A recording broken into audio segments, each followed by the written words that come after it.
जितने model paper आप तैयार कर लोगे उतना ही फायदा आपको मिलेगा। स्वागत है दोस्तों आप सभी का एक और नए मॉडल पेपर में।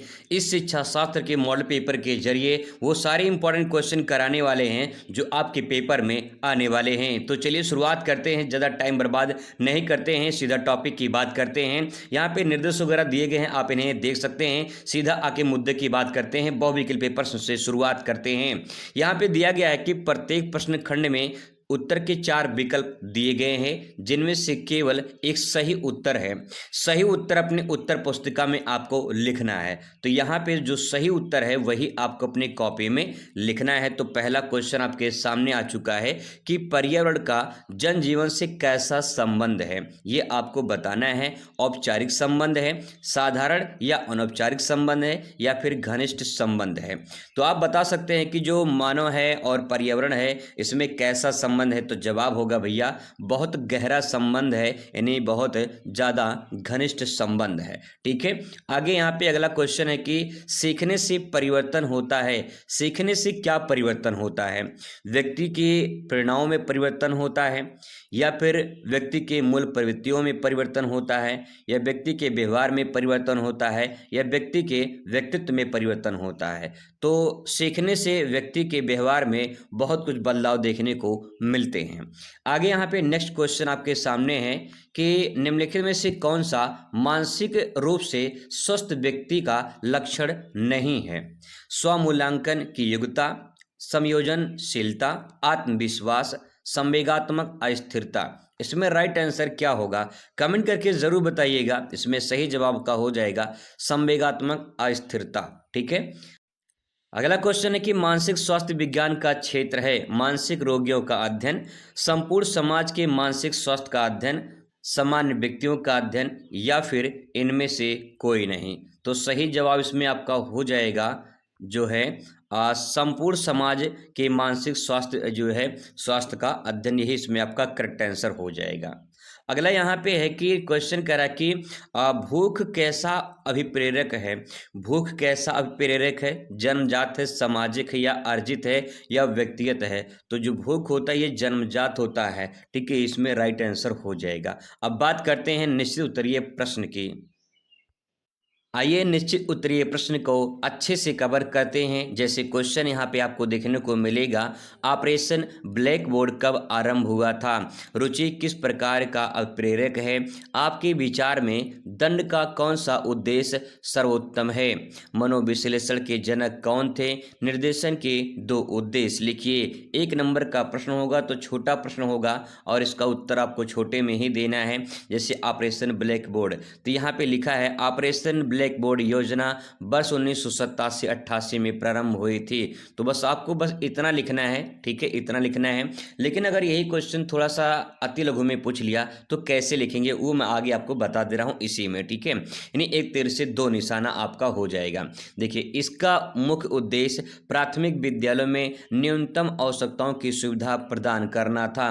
तो यहाँ पे अगर आपसे उद्देश्य पूछ ले तो आप उद्देश्य भी लिख सकते हैं, या फिर निश्चित से अति लघु में पूछ ले तो आप इसके बारे में लिख सकते हैं। इसके बाद क्वेश्चन है कि रुचि जो है किस प्रकार का अभिप्रेरक है? तो इसके बारे में यहाँ पे आप लिखेंगे रुचि एक अर्जित अभिप्रेरक है। तो बस आप इतना लिख देंगे तभी आपका राइट आंसर हो जाएगा। ठीक है, कोई दिक्कत नहीं है क्योंकि 1 नंबर का प्रश्न है, 1 लाइन में आपको लिखना है। आगे इस प्रकार से थोड़ा सा बढ़ा के ले सकते हैं अगर ये अति लघु में पूछ लेगा तो। हालांकि कुछ विद्वानों ने जिसे जन्मजात और अर्जित दोनों मानते हैं, लेकिन शिक्षा शास्त्र में इसे मुख्य रूप से अर्जित प्रेरक के रूप में देखा जाता है। ठीक है, ये हो जाएगा। फिर इसके बाद अगला क्वेश्चन आपके सामने है कि आपके विचार में दंड का कौन सा उद्देश्य सर्वोत्तम होता है? तो यहाँ पे देखिए, दंड का सुधारात्मक जो उद्देश्य है ये सर्वोत्तम माना जाता है। सुधारात्मक जो उद्देश्य है ये सर्वोत्तम माना जाता है। तो यहाँ पे इसके बारे में 1 लाइन में लिख सकते हैं, क्योंकि इसका लक्ष्य अपराधी या छात्रों के व्यवहार में सुधार कर उसे सही मार्गदर्शन में लाना होता है। तो ये अति लघु की तरह आप भी लिख सकते हैं। देखिए, अगर निश्चित में पूछता है तो आप बस इतना लिखेंगे, कोई दिक्कत नहीं है, पूरा नंबर आपको मिलेगा। अगला क्वेश्चन आपके सामने है कि मनोविश्लेषण के जनक कौन थे।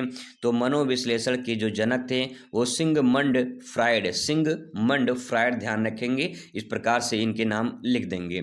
अगला क्वेश्चन है यहाँ पे कि निर्देशन के 2 उद्देश्य लिखिए। तो निर्देशन के 2 उद्देश्य में लिखना है आपको 2 पॉइंट। पहला यहाँ पे है व्यक्ति की क्षमताओं और रुचियों को पहचानने में सहायता करना, ये निर्देशन यानी जो गाइडेंस होती है उसका उद्देश्य होता है। एक पॉइंट आपको यहाँ पे और लिखना पड़ेगा, व्यक्ति को उसकी योग्यता के अनुसार शैक्षिक और व्यावसायिक चयन में सक्षम बनाना चाहिए, जिसमें इंटरेस्ट है उसी के अकॉर्डिंग उससे काम करवाना चाहिए।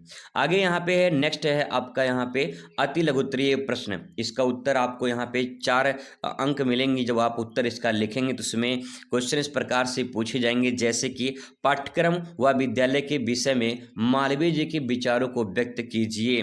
और ऐसे ही क्वेश्चन है, सुनामी से आप क्या समझते हैं, मृदा प्रदूषण से क्या हानियां होती हैं, आप कह सकते हैं कि भारतीय शिक्षा का स्तर निम्न है, कैसे कह सकते हैं। आगे है भारत में नारी शिक्षा के विकास पर टिप्पणी लिखिए। या फिर क्वेश्चन है कि बुद्धि अमूर्त चिंतन की योग्यता है, स्पष्ट कीजिए। आइए इनका सरल शब्दों में उत्तर जानने का प्रयास करते हैं। तो क्वेश्चन है कि पाठ्यक्रम व विद्यालय के विषय में मालवीय जी के विचारों को व्यक्त कीजिए। क्या जानते थे, क्या सोचते थे, क्या मानते थे मालवीय जी, उनको आपको यहाँ पे लिखना है। तो लिखेंगे पंडित मदन मोहन मालवीय जी के अनुसार शिक्षा का उद्देश्य सर्वांगीण विकास होना चाहिए। यानी मालवीय जी मानते थे कि शिक्षा जो होना चाहिए वो व्यक्ति के या फिर बालक के सर्वांगीण विकास में सहायक हो। ये पहला फैक्ट पॉइंट हो जाएगा। अब कैसा पाठ्यक्रम होना चाहिए मालवीय जी के अनुसार, उसके बारे में आप यहाँ पे लिखेंगे। मालवीय जी ने धार्मिक और आधुनिक शिक्षा के समन्वय पर बल दिया है। यानी जो शिक्षा होनी चाहिए वो धार्मिक होनी चाहिए और आधुनिक शिक्षा होनी चाहिए। उनके अनुसार पाठ्यक्रम में वेद उपनिषद के साथ साथ विज्ञान, कला, वाणिज्य और कृषि जैसे तकनीकी विषयों को भी शामिल किया जाना चाहिए। तो ये इनका ऐसा मानना था कि पाठ्यक्रम ऐसा होना चाहिए। अब विद्यालय के बारे में बात कर लेते हैं। तो विद्यालय में वे विद्यालय को एक मंदिर की तरह पवित्र मानते थे जहां चरित्र निर्माण और राष्ट्रभक्ति सर्वोपरि होता है। उन्होंने जो है उनके कई विचार थे जैसे कि जीवंत रहें बनारस हिंदू विश्वविद्यालय BHU जिसे कहते हैं उनको, उन्होंने इसकी स्थापना की थी 1916 में। तो ये भी ध्यान रखेंगे, आपके पेपर में आ सकता है। अगला क्वेश्चन है कि सुनामी से आप क्या समझते हैं। ये भूगोल का क्वेश्चन है, यहाँ पूछा गया है क्योंकि टॉपिक में आपके है। ठीक है, सुनामी के बारे में देखिए, इसमें लिखेंगे सुनामी एक जापानी शब्द है। ठीक है, पहला पॉइंट ये है, फैक्ट पॉइंट है कि सुनामी जो है एक जापानी शब्द है जिसका अर्थ होता है तटीय लहरें। ठीक है, तटीय लहरें इसका अर्थ होता है। जब समुद्र की तलहटी में भूकंप आता है तो ज्वालामुखी विस्फोट होता है और या फिर भूस्खलन होता है तो समुद्र का जल बहुत ऊंची लहरों के रूप में प्रचंड वेग से तट की ओर बढ़ता है जिसे सुनामी कहा जाता है। ये लहरें जानमाल की भारी क्षति करती हैं और तटीय परिस्थिति को यानी जो पारिस्थितिकी है उसके पूरे तंत्र को नष्ट करती हैं। तो सुनामी जो है काफ़ी जो है जन माल की हानि होती है, जान माल की हानि होती है सुनामी के द्वारा। तो इस प्रकार से इसके बारे में आप यहाँ पे लिख सकते हैं। आगे क्वेश्चन यहाँ पे है कि मृदा प्रदूषण की क्या हानियाँ होती हैं। ये भी आपका भूगोल क्वेश्चन है लेकिन टॉपिक में है तो आपको अच्छे से करना पड़ेगा कि मृदा प्रदूषण से क्या हानियां हो सकती हैं। तो निम्नलिखित हानियां हैं। पहला पॉइंट है उर्वरा शक्ति में कमी होती है। रासायनिक खादों और कीटनाशकों के अधिक प्रयोग से मिट्टी की उपजाऊपन है वो क्षमता नष्ट हो जाती है। ये पहला पॉइंट हो जाएगा। दूसरा है खाद्य श्रृंखला पर प्रभाव। मिट्टी के हानिकारक तत्व फसलों के माध्यम से मनुष्य और पशु के शरीर में पहुंचकर घातक बीमारियां पैदा कर देते हैं। तो ये भी एक तरह से समस्या है। नेक्स्ट है जल प्रदूषण। मृदा प्रदूषण से रिस कर वर्षा का जल भूजल में जहरीला जो पानी है उसमें बदल देता है। तो ये काफ़ी बड़ी समस्या है।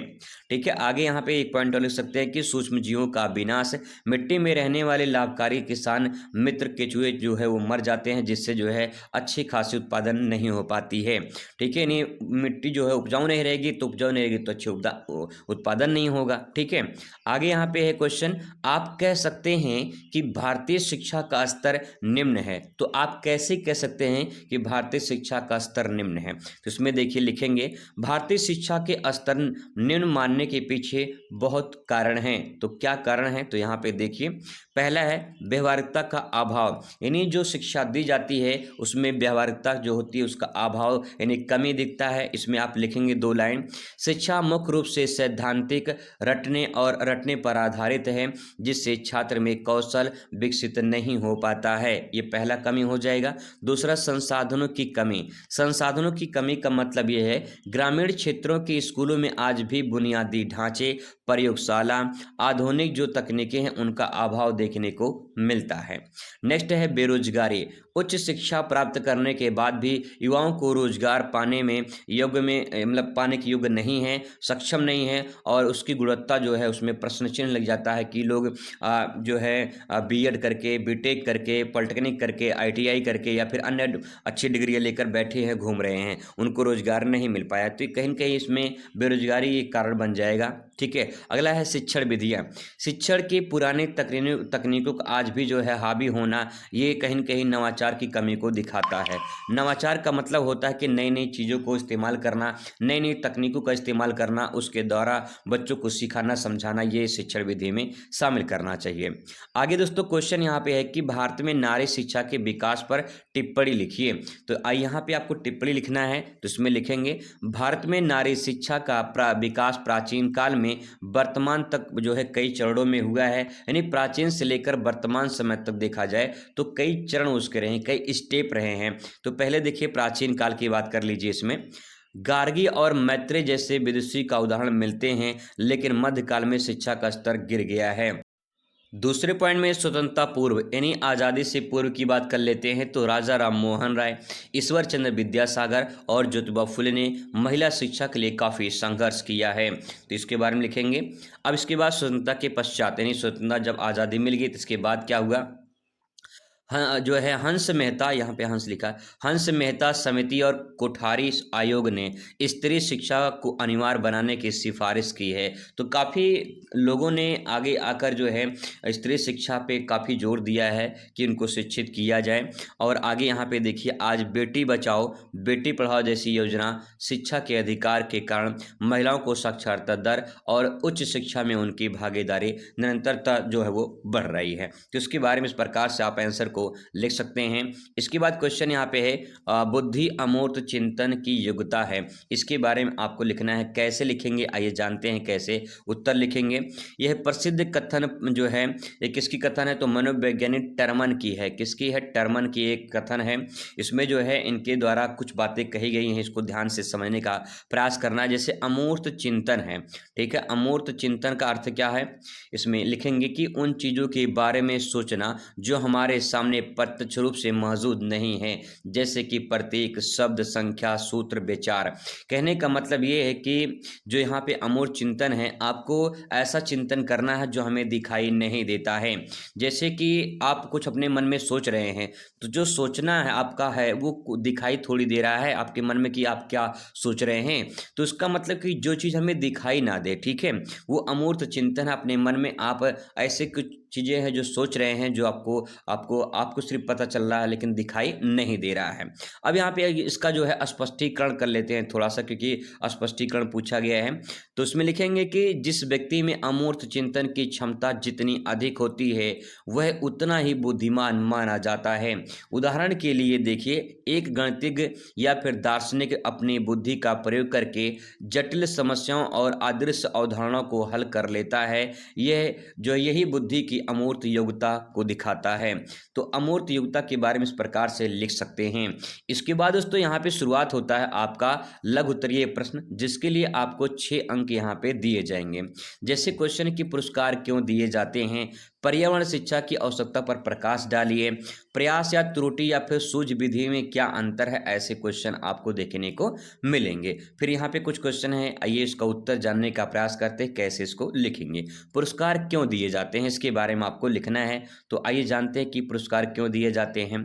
पहले लिखेंगे उत्तर में यहाँ पे कि शिक्षा में पुरस्कार एक सकारात्मक अभिप्रेरक के रूप में कार्य करता है। इसका मुख्य उद्देश्य निम्नलिखित यहाँ पे दिया गया है। तो पहला है अभिप्रेरणा यानी मोटिवेशन। जब कोई भी छात्र कोई भी प्रदर्शन करता है तो उससे लिए उसको प्रोत्साहित किया जाता है, यानी छात्रों को बेहतर प्रदर्शन के लिए उन्हें प्रोत्साहित किया जाता है, जिन्हें उन्हें आगे और अच्छा करने का मोटिवेशन यानी अभिप्रेरणा मिलता है। पहला पॉइंट। दूसरा देखिए, स्वस्थ प्रतिस्पर्धा। स्वस्थ प्रतिस्पर्धा का मतलब ये है कि छात्रों में आगे बढ़ने का एक सकारात्मक होड़ सी पैदा हो जाती है और वो कुछ आगे करने की और अच्छा करने की सोचते हैं। ठीक है।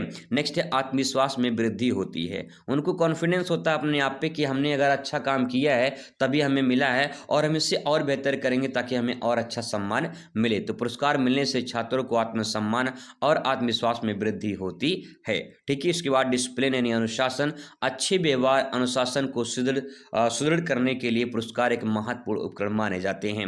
अगर बच्चे अनुशासन में रहते हैं तो उन्हें पुरस्कार देना या फिर किसी चीज सम्मानित करना, तो वो सब कहीं न कहीं बच्चे के जो है व्यवहार में परिवर्तन लाते हैं। ठीक है। आगे क्वेश्चन आपके सामने यहाँ पे कि पर्यावरण शिक्षा की आवश्यकता पर प्रकाश डालिए। जो पर्यावरण की शिक्षा दी जाती है वो क्यों दी जाती है, इसके बारे में आपको लिखना है। तो यहाँ पे देखिए, आज के समय में पर्यावरण शिक्षा का आवश्यकता जो है अत्यंत महत्वपूर्ण है। क्योंकि जागरूकता जरूरी है। ठीक है। नहीं तो ऐसे ही पर्यावरण प्रदूषण होता रहेगा तो काफी खतरा उत्पन्न हो जाएगा। अब यहाँ पे देखिए, यह लोगों को प्राकृतिक साधनों के सीमित होने और उनके संरक्षण के प्रति जागरूक बनाती है। ये पहला पॉइंट हो जाएगा। दूसरा है प्रदूषण नियंत्रण। प्रदूषण नियंत्रण में इसमें लिखेंगे, वर्तमान में बढ़ते प्रदूषण जैसे वायु, जल, मृदा को रोकने के लिए ज्ञान प्रदान करती है पर्यावरण शिक्षा। ठीक है। आगे है पारिस्थितिकी संतुलन। पारिस्थितिकी संतुलन का मतलब यह है कि प्रकृति मानव के बीच बिगड़ते संतुलन बनाए रखने की समझ को विकसित करता है। यानी जो मानव है जिस प्रकार से प्रकृति को उपयोग कर रहा है, आने वाले दिनों में हालत खराब हो सकती है। ठीक है। इसीलिए इसकी शिक्षा देना जरूरी है। आगे है भावी पीढ़ियों की सुरक्षित करने के लिए पर्यावरण की शिक्षा देना जरूरी है। जैसे आने वाली पीढ़ियों को एक सुरक्षित और स्वच्छ वातावरण देने के लिए यह शिक्षा जो है अनिवार्य होना चाहिए। ठीक है। अगला क्वेश्चन दोस्तों आपके सामने कि प्रयास एवं त्रुटि तथा सूझ विधि में अंतर बताइए। तो यहाँ पे पहले आप लिखेंगे प्रयास एवं त्रुटि विधि। प्रयास एवं त्रुटि जो विधि है वो थॉर्नडाइक ने दिया है। इसके बारे में लिखेंगे कि इसमें सीखने वाला बार बार प्रयास करता है और गलतियां भी करता है। प्रयास एवं त्रुटि विधि में इन्होंने देखो नाम से स्पष्ट है, यहाँ पे लिखा प्रयास। एक बार प्रयास करना चाहिए किसी काम को लेकर, एक बार कोशिश करनी चाहिए, तो गलती वहाँ पे होगी नहीं, त्रुटि आपको जरूर देखने को मिलेगी। तो इसमें सीखने वाला बार बार प्रयास करता है और गलतियां करता है। धीरे धीरे गलतियों की संख्या कम होती है और वह कार्य सीख लेता है। यह एक यांत्रिक और समय लेने वाली प्रक्रिया है जिसमें साइकिल चलाना भी सीख सकते हैं। साइकिल चलाना जब बच्चे सीखते हैं तो गिरते हैं, सीखते हैं, गिरते हैं, सीखते हैं, एक दिन ऐसा आता है कि अच्छे से चलाना सीख जाते हैं। तो इसके बारे में इस प्रकार से आप लिख सकते हैं। इसके बाद तो यहाँ पे अगला क्वेश्चन अगला पॉइंट आता है सूझ विधि। ये कॉलर की विधि है। इसमें लिखेंगे कि इसमें सीखने वाला समस्या के प्रति अचानक सूझ या अंतर्दृष्टि विकसित करता है। यह पूरी तरह से अवलोकन करता है और अचानक समाधान तक पहुंचता है। इसमें मानसिक शक्तियां और तर्क के अधिक प्रयोग करते हैं।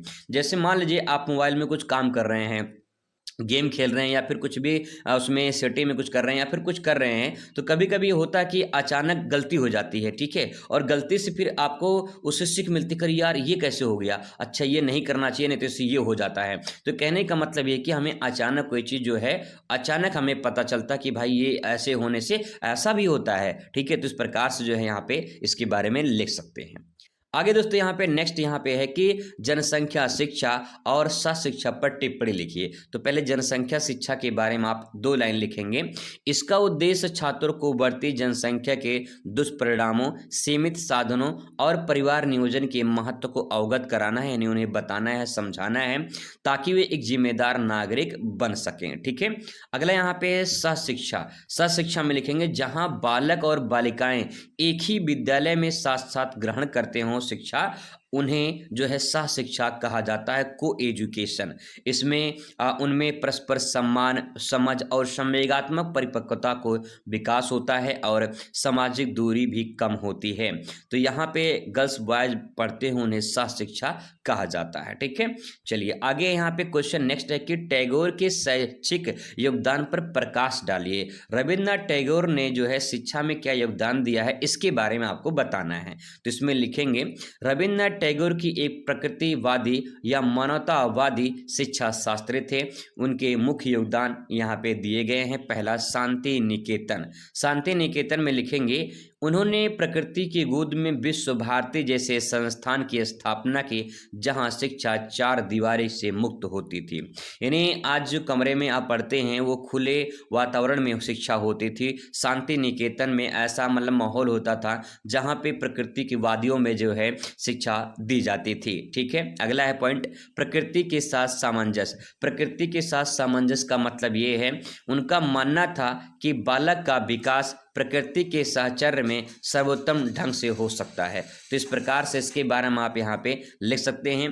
फिर आता है सर्वांगीण विकास। सर्वांगीण विकास में लिखेंगे कि उन्होंने बौद्धिक विकास के साथ साथ संगीत, कला, नृत्य, ललित कलाओं या पाठ्यक्रम अनिवार्य शिक्षा बताया है। यानी पढ़ाई के साथ साथ खेल भी होना चाहिए, संगीत डांस भी होना चाहिए, नृत्य वगैरह ये जो है कलात्मक, ये सब कुछ होना चाहिए ताकि जो है बच्चों का सर्वांगीण विकास हो सके। अगला है स्वतंत्रता यानी आजादी।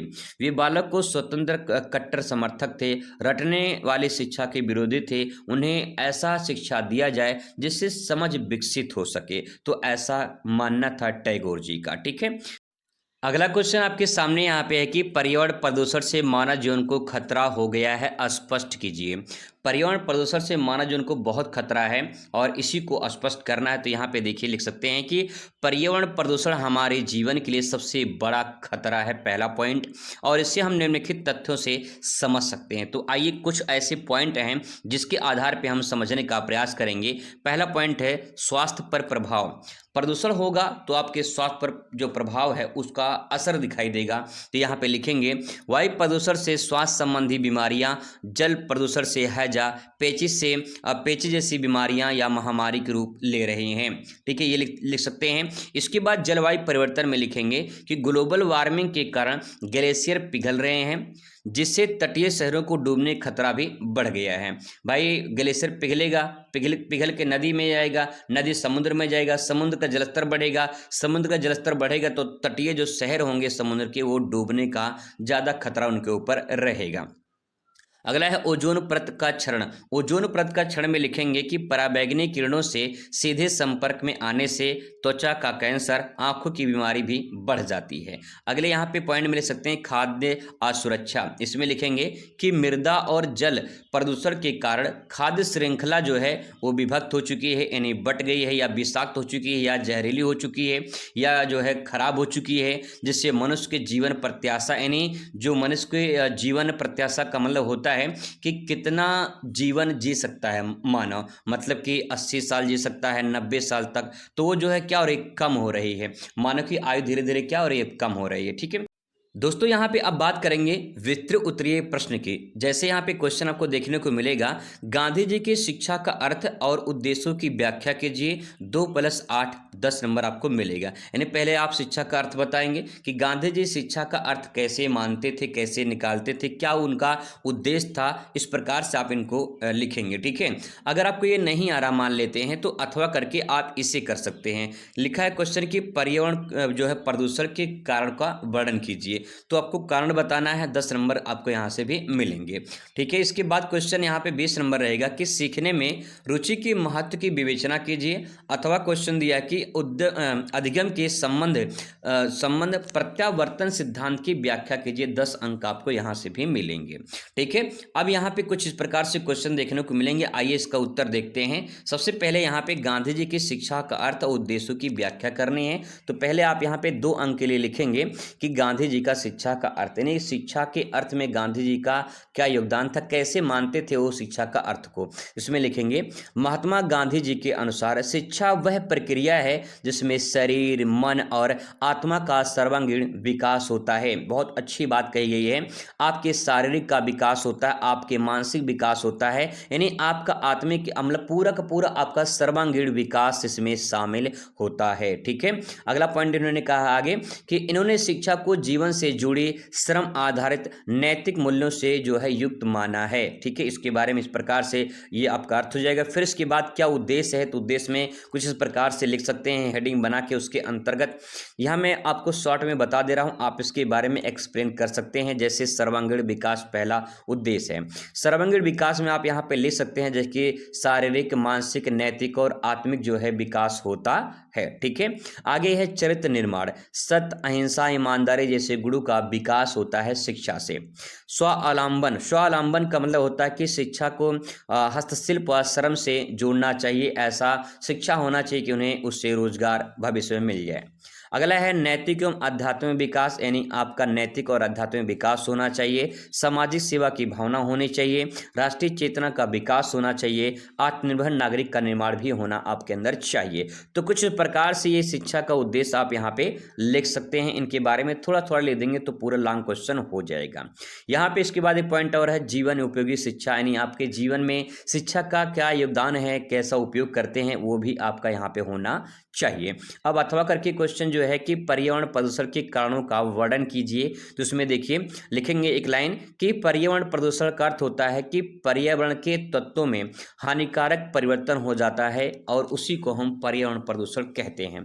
अब इसके क्या कारण हैं, तो कारण देख लीजिए, यहाँ पे इसके बारे में थोड़ा थोड़ा आपको लिखना पड़ेगा। जैसे औद्योगिकीकरण है, वाहनों से निकलने वाला धुआं है, वनों की कटाई है, जनसंख्या वृद्धि है, रासायनिक उर्वरकों का अत्यधिक उपयोग है, प्लास्टिक का जो है अधिक उपयोग है, शहरीकरण है, घरेलू एवं औद्योगिक कचरा है, ये सब जो है इसके प्रमुख कारण हो जाएंगे। ठीक है, इसके बाद तो यहाँ पे अगला क्वेश्चन है सीखने में रुचि के महत्व की विवेचना कीजिए। सीखने में रुचि का क्या महत्व है, इसमें लिखेंगे रुचि वह आंतरिक अभिप्रेरणा है जो विद्यार्थियों को सीखने के लिए प्रेरित करती है, पहला पॉइंट।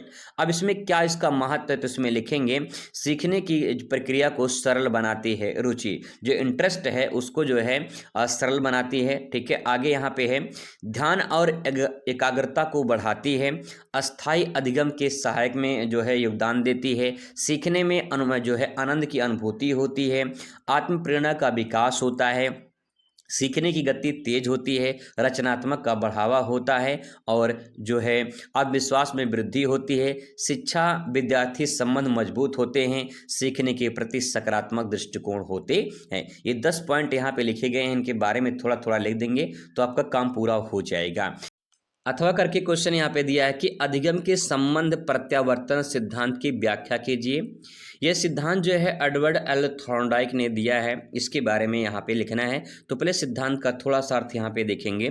जब दो या अधिक उद्दीपन और प्रतिक्रिया आपस से जुड़ती हैं, आपस में क्या होती हैं, जुड़ती हैं, दो या दो से अधिक उद्दीपन और प्रतिक्रिया जब आपस में जुड़ेंगी तो एक उपस्थित होने पर दूसरी स्वतः उत्पन्न हो जाती है।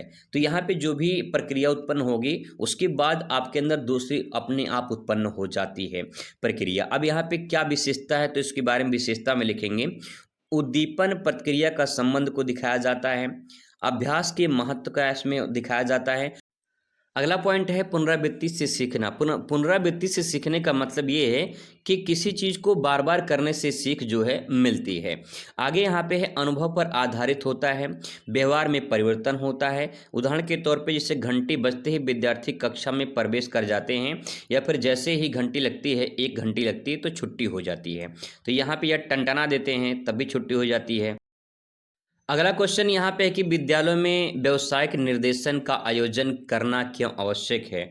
10 अंक का प्रश्न है, यहाँ पे इसके बारे में लिखेंगे। व्यावसायिक निर्देशन का अर्थ है विद्यार्थियों की उनकी रुचि और क्षमता और योग्यता के अनुसार व्यवसाय चुनने में सहायता मदद मिलती है, तो इसीलिए जो है ये आवश्यक है।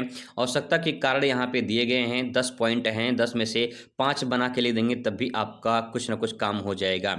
जैसे यहाँ पे है सही व्यवसाय जो है चयन में सहायता मिलती है, बेरोजगारी की समस्या का समाधान होता है, आत्मनिर्भर का विकास होता है, समय और धन की बचत होती है, व्यक्तिगत संतोष उत्पन्न होता है, समाज के लिए कुशल मानव संसाधन तैयार होता है और कैरियर में स्थायित्व जो है वो बनती है, क्षमता का उचित उपयोग होता है, भविष्य में योजना बनाने में सहायता मिलती है, छात्रों में भ्रम जो होता है दूर हो जाता है। तो इस प्रकार से 10 पॉइंट है, इसमें से आप ले सकते हैं। अगला प्रश्न यहाँ पे है कि अथवा करके यहाँ पे इसको लिख सकते हैं कि शैक्षिक निर्देशन से आप क्या समझते हैं, इसकी उपयोगिता पर प्रकाश डालिए। शैक्षिक निर्देशन वह प्रक्रिया है जिसके द्वारा विद्यार्थियों को उसकी शैक्षिक समस्या के समाधान और उचित अध्ययन मार्ग चुनने में सहायता मिलती है। तो शिक्षा के लिए निर्देश बहुत ही जरूरी होता है। जैसे यहाँ पे इसका क्या उपयोगिता है, 5 अंक आपको यहाँ से मिलेंगे। सही विषय चयन में सहायता मिलती है, अधिक अध्ययन में कठिनाई का समाधान होता है, शैक्षिक प्रगति में सुधार होता है, आत्मविश्वास का विकास होता है, ड्रॉप आउट की समस्या कम होती है, जो लोग स्कूल कॉलेज छोड़ देते हैं उसको ड्रॉप आउट बोलते हैं। ठीक है, तो दोस्तों इसके बारे में थोड़ा थोड़ा आप लिख देंगे तो पूरा बढ़िया नंबर आपको मिल जाएगा। इस प्रकार से पूरा पेपर मैंने हल कर दिया है, आप इसे आसानी से समझ सकते हैं। मिलते हैं नेक्स्ट वीडियो में। Thanks for watching.